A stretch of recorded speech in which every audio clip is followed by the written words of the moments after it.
ఇప్పుడు చూస్తే ఇప్పుడు బీజేపీ ఇంత డౌన్ఫాల్ కావడానికి అంటే ఓవరాల్గా ఇండియా వైజ్గా కొన్ని కొన్ని రాష్ట్రాలకి అంటే నేషనల్ పార్టీ కాబట్టి ప్రభుత్వం వాళ్ళదే కాబట్టి అన్ని గవర్నమెంట్స్కి ఇస్తుంది ఫండ్స్. ఇంత తక్కువ ఓటింగ్ రావడానికి కారణం ఏంటి? అంటే డౌన్ఫాల్కి ప్రధాన కారణం ఇప్పుడు మీకు మతం కానీ కులం కానీ ప్రాంతం కానీ ఒక పొజిషన్ వచ్చేసరికి ఉపయోగపడుతుంది. నాకు చెప్పినట్టు గవర్నమెంట్ ఫామ్ అయిపోయింది. ఆబ్వియస్గా చాలామంది ప్రజలు కాంగ్రెస్ అప్పుడు ప్రభుత్వం చూశాక అమ్మో ఇంత కరప్షన్ ప్రతి దాంట్లో జరుగుతుందని ఎంతో కొంత సెక్షన్ బీజేపీకి మూవ్ అయ్యారు. At the same time core సనాతన ధర్మం లేదా వీళ్ళు ప్రమోట్ చేసిన విధానం కానీ ఆ కోర్ బీజేపీ ఓట్ బ్యాంకింగ్ ఉంది, గ్రోత్ పెరిగింది.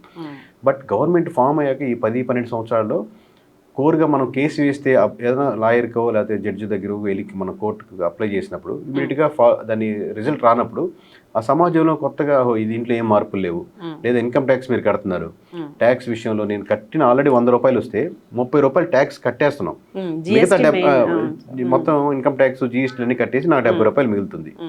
ఈ 70 రూపాయలు మళ్ళీ నేను ఇల్లు స్కూలు బస్సు కారో కొనుక్కుంటే మళ్ళీ దానికి మీద ట్యాక్స్ కట్టాల్సి వస్తుంది.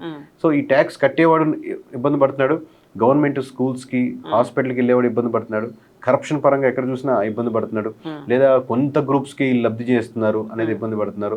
సేమ్ కాంగ్రెస్ దారిలోనే వెళ్తుంది కదా అనే దారుణంలో ఉన్నారు. అలాగే at the same time graph ఇది పెరుగుతుంది కాబట్టి కాంగ్రెస్ లేకపోతే రాహుల్ గాంధీ 15 సంవత్సరాల ముందు పప్పు అనే ఇమేజ్ కానించి ఇప్పుడు దాకా ఎంతో కష్టపడుతున్నాడు, బాగా విరోధించేవాడు కూడా లేదు కష్టపడుతున్నాడు ఇచ్చి చూడొచ్చు అన్న ఒక చిన్న లేయర్ యాడ్ అవుతుంది. ఆబ్వియస్గా పాజిటివ్ ఉన్నాడు, పాజిటివ్ ఉంటాడు, బట్ స్ట్రాంగ్ అపోజ్ చేసేవాడు కూడా ఎంతో కొంత కన్సర్న్ చూపిస్తున్నాడు. మీకు సోషల్ మీడియా మీదే డిపెండ్ అయితే ఎలక్షన్స్ జరగవు. ఇవన్నీ క్రోడీకరించి బీజేపీ డౌన్ఫాల్ కావడానికి ప్రధానమైన రీజన్. ఇప్పుడు అలాగే చూస్తే గతంలో మీరు చేసిన సర్వేకి చాలా మంది అంటాం ఏంటంటే చంద్రబాబు నాయుడు గారు కావాలని కేకేతో చెప్పించారు అని. అంటే ఆరా మస్తాన్ సర్వే చూసుకున్నా లేకపోతే చాలా మంది సర్వే వాళ్ళ మీది చాలా డిఫరెంట్ గా ఉండింది, అలా మాట్లాడారు. దానికి మీ కామెంట్స్? అది ఎప్పుడు ఉంటుంది. ఇప్పుడు నేను లాస్ట్ టైం వైఎస్ఆర్సీపీకి గెలుస్తుంది ఇన్ని సీట్లతో అన్నప్పుడు కూడా ఇది వైఎస్ఆర్సీపీ అని అప్పుడు 10% చూసేవాళ్ళు, ఎందుకంటే ఫస్ట్ స్టార్టింగ్ బిగినర్గా ఒక సాఫ్ట్వేర్ ఇంజనీర్ వచ్చాం కాబట్టి. తర్వాత ఇప్పుడు 100% రీచ్ అయింది. ఇప్పుడు హర్యానా చేస్తున్నప్పుడు కూడా నేను కింద ఎక్కడైనా వీడియోలో కమెంట్ చూసినప్పుడు ఇటు కాంగ్రెస్ కోవర్ట్ అయిపోయాడు, కాంగ్రెస్ కొనేసింది అంటారు. ఆబ్వియస్గా ఎన్ని కోర్ ఒక అభిమానికి నా పార్టీ ఓడిపోతుంది అన్నప్పుడు తనకి ఒక కోపం వ్యక్తపరిచేది దాని తప్పలేదు. వాళ్ళ ఫీలింగ్స్లో ఒకటి తిడతాడు, ఒకటి కమెంట్ పెడతాడు, అట్లా అది నేనేం పెద్ద నా పని మనం చేసుకుంటూ వెళ్ళడమే. ఈ తిరుపతి లడ్డు ఇష్యూ విన్నారు కదా సార్, అది దాని మీద అయితే సర్వేగా అట్లా అనేది తెలియదు కానీ నేను నా అబ్జర్వేషన్ చెప్తాను. మీరు ఇట్లాంటి ఇష్యూస్ ప్రతి నెల ఒక దాని మీద వస్తుంటాయండి. బట్ ఇష్యూని మీరు ఇష్యూగా ఐడెంటిఫై చేసి వెంటనే దాన్ని ఆ కోవర్ట్ ఎవడు, దాన్ని నడిపింది ఎవరు, దాని బ్యాక్గ్రౌండ్ ఎవరు, దాని వెనకాల కేకే ఉన్నాడు, కేకేని వెంటనే ఇది చేశాడు, కేకే ఈ విధంగా నష్టపరిచారు, సో దీని వెనకాల ఈ లడ్డు వెనకాల కేకే ఉన్నాడు అని చెప్పి తన్ని ముందు పెట్టి ఇది వీళ్ళని అరెస్ట్ చేస్తున్నాం ఇమీడియట్గా. ఎందుకంటే మొత్తం బ్యూరోక్రసీ కానీ మొత్తం అడ్మినిస్ట్రేషన్ కానీ మీ వెనకాల ఉన్నాయి. అలా కాకుండా ఎప్పుడైతే దాన్ని పొలిటికలైజ్ చేస్తున్నారో ఇష్యూ చిన్నదైపోద్ది.